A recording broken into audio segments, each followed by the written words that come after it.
was my first exposure to entrepreneurship. I worked at a suitcase company and I built suitcases. And it was a guy, it was a manager, and or a supervisor, and then all of us built these suitcases. And I remember we had to wear a long sleeve shirt and installation mask, and we were itching all the time.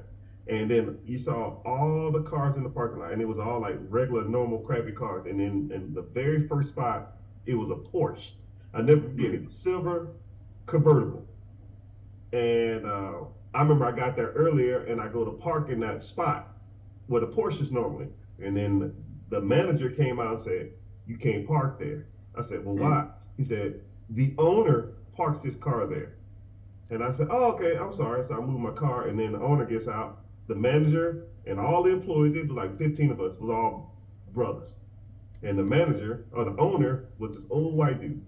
And he would come in, and he wouldn't even go down to where we was at. We was on the ground floor. He would come in with his suitcase, walk straight up the stairs, close his door, and it was like a window cutout. And he was just sitting there and just he'll look out every once in a while and then go sit down and do paperwork. He didn't touch a suitcase. He didn't. I mean, we was itchy all day because of that fiberglass. He didn't touch a suitcase. He didn't damn build a suitcase. He didn't assemble a suitcase. He didn't pack a suitcase. He didn't do nothing. He walked in. He parked his Porsche with the convertible down.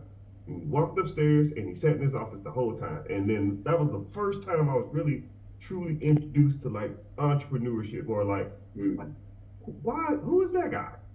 Why is this guy making the majority of the money and he ain't doing nothing?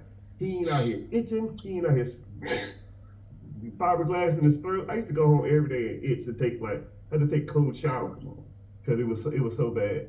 And that was like Wow. so just like I'm sure a lot of people's entrepreneur story have that similarity that yo man screw that shit. Like you see somebody who's making all the money, ain't doing none of the work, and they're just the owner of a process. They don't really, do the physical work.